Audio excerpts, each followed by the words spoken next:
General Meston, Kharkiv में रह रहकर हमला, खार्किव में जिस तरीके से जो सरकारी इमारतें हैं उन्हें टारगेट करना, रूस ने अपना फोकस क्लियर करके रखा हुआ है कीव एंड खार्किव। 7 दिन कल हो जाएंगे, 1 हफ्ता यानी युद्ध का समाप्त हो जाएगा। रूस अगर फुल फोर्स से आता तो शायद तबाही मचाते हुए बहुत आगे बढ़ भी सकता था। आज की तारीख में रूस आपको किस परिस्थिति में नजर आ रहा है? यूक्रेन को अगर आज कुछ फाइटर जेट्स दिए जाते हैं तो क्या बहुत देर कर दी हुजूर आते आते? श्वेता, पहला जो आपने उठाया है कि ये जो फाइटर जेट्स मिल रहे हैं, सवाल उठता है ये फाइटर जेट्स मिल तो रहे हैं लेकिन जाएंगे कहाँ, कौन इनको लेके आएगा और किसके पायलट्स इनको लैंड कराएंगे और कहाँ पर लैंड कराएंगे। तो सारी एयरफील्ड्स कंट्रोल में है रशिया के, पूरी air supremacy, air superiority Russia की है। तो इनको कौन लेके आएगा, कैसे लेके आएगा, वो तो बिल्कुल ही सिंबॉलिक जेस्चर लग रहा है ये फाइटर जेट देने का। तो वो मेरे को लग रहा है इससे अलावा वो और कुछ नहीं इस पे किया जा सकता। जैसे लातविया ने कह दिया हमारे सैनिक आपके लिए लड़ेंगे। हाँ, ये तो ये बिल्कुल सिंबॉलिज्म ज्यादा होते जा रहा है। सिंबॉलिज्म अभी ज्यादा है। अभी ज्यादा जरूरी ये है कि युद्ध को कैसे रोका जाए। सब इसी की बात कर रहे हैं कि युद्ध को कैसे बढ़ाया जाए सपोर्ट देके, लेकिन वो कोई बात नहीं कर रहा है कि इसको युद्ध को तुरंत कैसे रोका जाए। वो है सारा इश्यू जिसपे पूरे विश्व को अभी गौर करना चाहिए, क्योंकि बातचीत भी हुई, निष्कर्ष कोई निकला नहीं। और ऐसे भी जब युद्ध की स्थिति में किसी तरह से बातचीत होती है तो उसमें इतनी जल्दी निर्णय निकल आए ये सोचना भी सही नहीं होता है। क्योंकि अगर वाकई बातचीत के रास्ते कोई हल निकल सकता था, अगर बातचीत के रास्ते वाकई कोई हल निकल सकता था तो सीधी सी बात यह हो जाती है कि यह युद्ध होता ही नहीं। लेफ्टिनेंट जनरल शंकर प्रसाद भी हमारे साथ इस समय हैं। जनरल शंकर प्रसाद, ये समझना आपसे चाहेंगे कि जब एयरफील्ड्स पर उस हिसाब से नियंत्रण किसका है, किस देश का है? वहां की एयर डोमिनेंस रूस अपनी तरफ से कहता है कि हम डोमिनेट कर रहे हैं लगातार वहां पर। अगर ये फाइटर जेट्स दिए जाते हैं तो क्या बदलाव आएगा, क्या परिवर्तन आएगा एक युद्ध क्षेत्र में? सुरेचा जी, बहुत धन्यवाद आपका।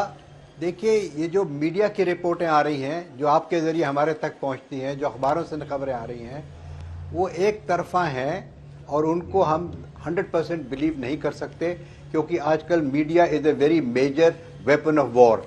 तो मीडिया की तरफ से खबरें आ रही हैं, अवश्य हम इसको देख रहे हैं और समझ रहे हैं। लेकिन मैं आपके सवाल का जवाब एक प्रोफेशनल तरीके से देना चाहता हूं, अगर आप मुझे इजाजत दें तो। देखिए, आपने बात की एयर पावर की। जो वेस्टर्न पावर्स हैं, यूरोपियन पावर्स हैं, उन्होंने अपने हवाई जहाज भेजने के लिए एक प्लान बनाया है। More than 100 aircraft are planning to come, fighter aircraft. तो सुनने में सुबह एक खबर आई थी मीडिया के जरिए कि यूक्रेन के पायलट्स इन जहाज को चलाने में काबिलियत रखते हैं। वो वहां अपनी जगह गए हैं, वहां से जहाज को लेंगे और उनके जहाज यूक्रेनियन पायलट उड़ा के यूक्रेन के अंदर लाएंगे। तो बड़ी अच्छी बात है। लेकिन आपने ये भी सुना है रशिया की तरफ से कि सारे एयरपोर्ट, सारे एयरफील्ड, सारे लैंडिंग ग्राउंड्स को उन्होंने नष्ट कर दिया है। That is the first thing any country does.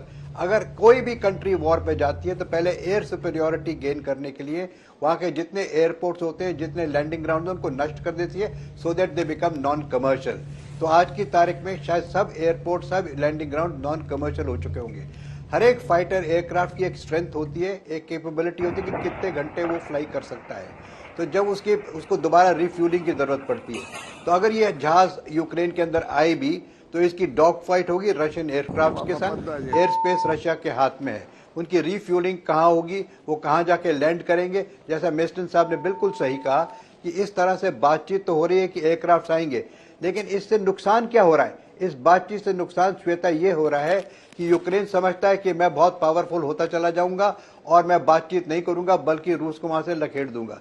जिस तरह से कल की बातचीत न सफल रही, फेलियर हो गया, मैं समझता हूं कि इसके बजाय हथियार भेजें आप अंदर, इसके बजाय कि आप जहाज भेजने की बात करें, इसके बजाय कि आप हथियारों को अंदर इंडक्ट करते हैं, रॉकेट लॉन्चर्स को संभव हो सकता है इस समय सड़क के रास्ते कम से कम जो वेस्टर्न बॉर्डर्स हैं वहां से संभव हो सकता है। वो मैं वही बताने, सुधा जी एक मिनट, यही बताने जा रहा हूं, मैं आपको यही बताने जा रहा हूं। दूसरी बात रही ग्राउंड की तरफ से। देखिए, आपने सुबह से रिपोर्टिंग देखी है कि वेस्टर्न साइड में भी रशिया ने लड़ाई को बढ़ोतरी दे दी है, वहां पर काफी बमबारी हो रही है। उसका ऑब्जेक्टिव यह है कि किसी तरीके से मैं यूक्रेन को आइसोलेट करूं। जो वेस्टर्न तरफ से उसको वो भी एक part of the military strategy होता है कि ना यहां से कोई अंदर आ सके, ना यहां से कोई बाहर जा सके। जो भी रास्ते हैं उनको भी Russian air force, Russian artillery cover कर रही है और उस रास्तों को भी बंद करेगी। यही हमने अपने बच्चों को भी कहा है, जो हमारे स्टूडेंट्स हैं, कि आप बिना पूछे समझे न जाएं वेस्टर्न तरफ, क्योंकि वो भी घमासान युद्ध का सेंटर बन चुका है। So Russian forces must definitely edge पर सिखलाई कर रही होंगी कि उसको वहां से आइसोलेट कैसे किया जाए, सामान आने के जो रास्ते हैं उनको कैसे बंद किया जाए, चाहे एयर पावर के जरिए करें, चाहे आर्टिलरी के जरिए करें, चाहे मिसाइल के जरिए करें। These are all well known recognized military tactics। तो हम तो मिलिट्री टैक्टिक, मिलिट्री स्ट्रैटेजी के बारे में आपसे ज्यादा बात करेंगे बनस्पत इसके कि क्या रिपोर्टें आ रही। रिपोर्टें is a guideline to us to react. तो गाइडलाइन ये है कि वहां से सामान आने की संभावना है, उसका रिपोर्ट रशिया ने अवश्य दिया होगा। Russia must have also thought about the logistics for all this. अगर एक इतनी बड़ी प्रोफेशनल आर्मी इस किस्म का ऑपरेशन अंडरटेक करती है तो he does great tactical planning, strategic planning. क्या ऑब्जेक्टिव है? अब जहां तक कीव का सवाल है, कीव देखिए is a very highly built up modern city. कोई नहीं चाहेगा कि इसको टोटल डिस्ट्रॉय कर दिया जाए।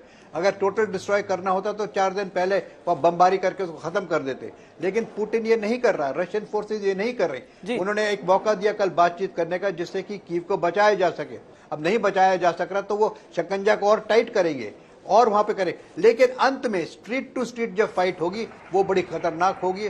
उसमें रशियंस का नुकसान होगा, उसमें यूक्रेन का नुकसान होगा। अकलमंदी इस समय यही है कि वर्ल्ड पावर, ये जो बातचीत हो रही है श्वेता, ये बातचीत बेलारूस, रशिया और यूक्रेन आपस में करने से कुछ फायदा नहीं है। इसमें बातचीत का नतीजा तब निकलेगा जब यूनाइटेड स्टेट्स इसमें कहेगा कि लड़ाई को बंद कीजिए, हथियार ना हम भेजेंगे ना आप और तबाही कीजिए। इसमें यूरोप यूनियन बोलेगी, इसमें नाटो बोलेगा।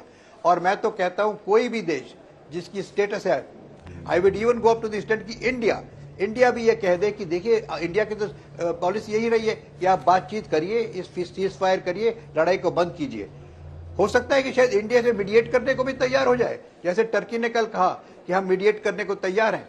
इस वक्त एक अच्छा मीडिएटर चाहिए, एक वर्ल्ड लीडर चाहिए जो इसमें आके कहे अमेरिका से आप सही बात कह रहे हैं जनरल प्रसाद। लड़ो हम सामान देंगे, जी, वो बंद करें।